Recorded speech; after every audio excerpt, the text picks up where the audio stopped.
everyone, my name is Karen, this is my channel Rather Be Reading, and today I'm bringing to you my September mid-month wrap-up.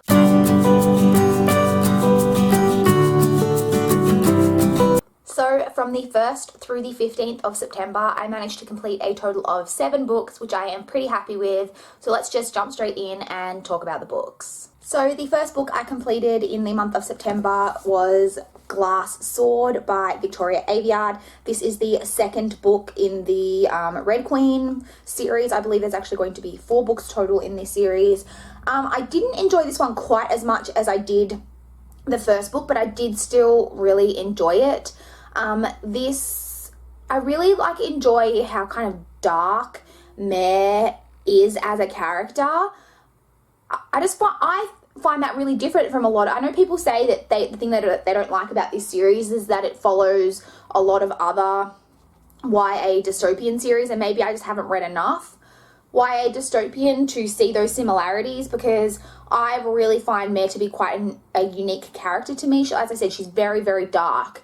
There are some romantic elements to the plot, but I really, really enjoy those romantic elements. And as I was saying in my August wrap-up when I talked about the first book, I really, really like that even now in this second book, to me, the romance is not playing any role whatsoever in the motivations of Mare, and I really, really appreciate that. As I said, I didn't enjoy it quite as much, but I did still end up giving this 4 stars. The next book I completed was Dare Me by Megan Abbott.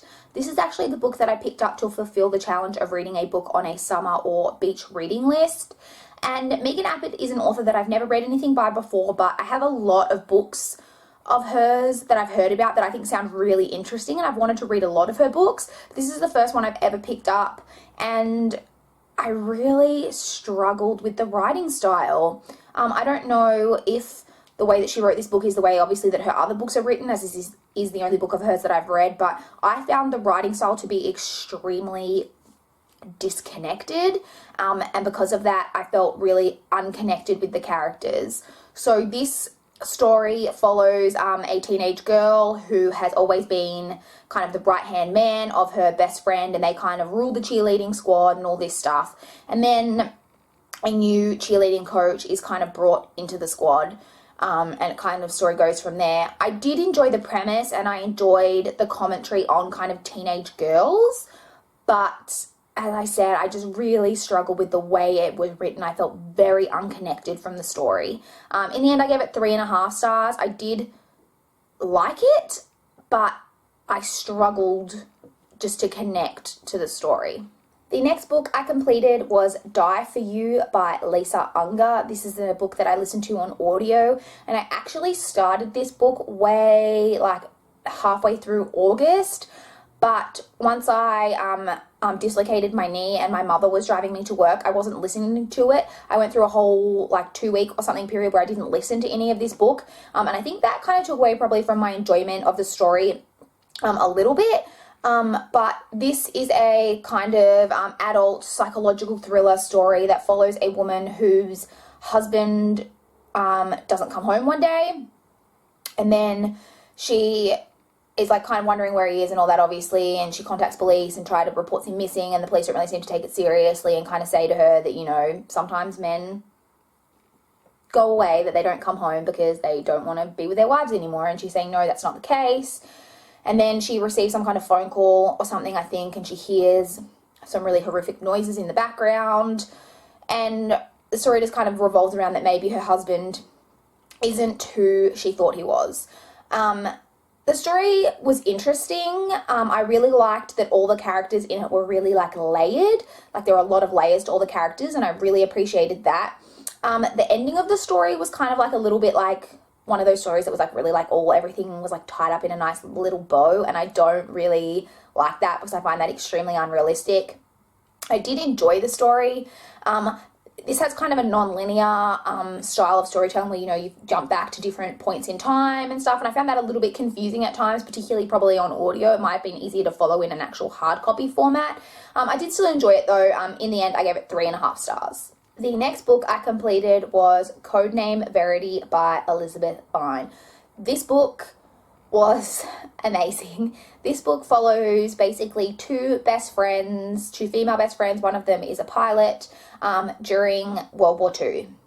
That's all I really want to say about it. I found this book to be extremely vivid, extremely gripping. The friendship in it was amazing. I just found it such a beautiful story. The characters were great. The whole book was just absolutely fantastic. I enjoyed it immensely.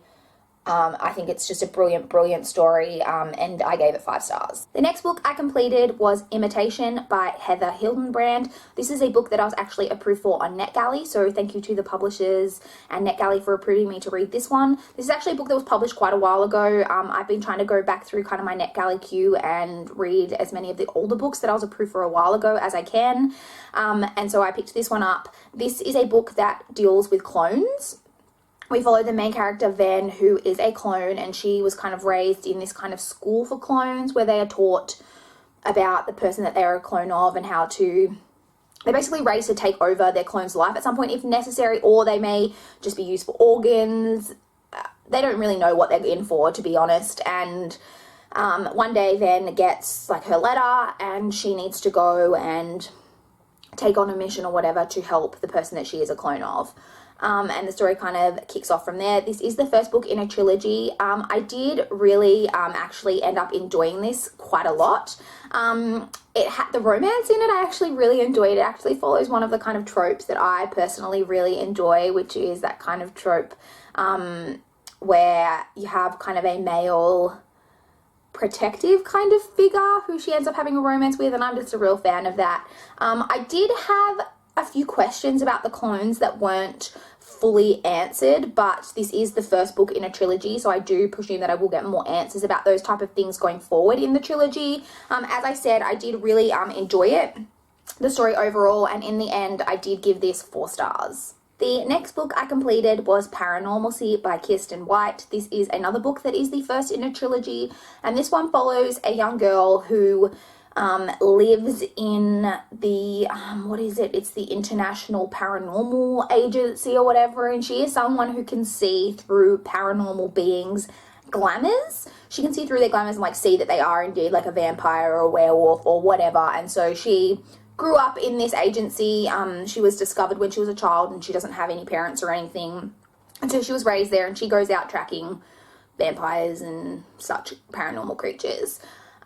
This was a lot of fun. I actually really appreciated that Evie, the main character, is a lot of fun herself. Like, she's just really like fun loving, and she just she kind of wants to be a normal teenager. She is really excited about things like high school and things like that. Like, she just wants to kind of live a normal life. And I like really appreciate it. She's just a lot of fun. Like, she's a really fun loving kind of girly girl, and I really appreciated that about her, that they didn't try to make her your kind of standard total kick-ass character.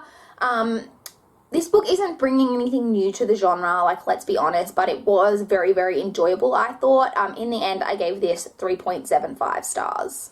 And the final book that I completed in the first half of September was Vicious by V.E. Schwab.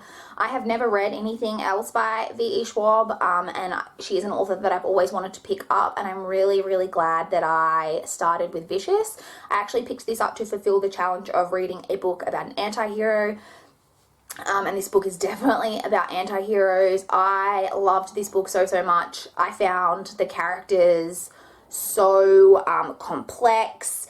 The characters were so great. The plot was like really compelling. I loved that this was not a story of good versus evil so much as evil versus evil, and different kinds of complex characters with different moral codes and them like clashing. I found the whole thing extremely compelling and interesting. I absolutely adored it, and I gave it 5 stars.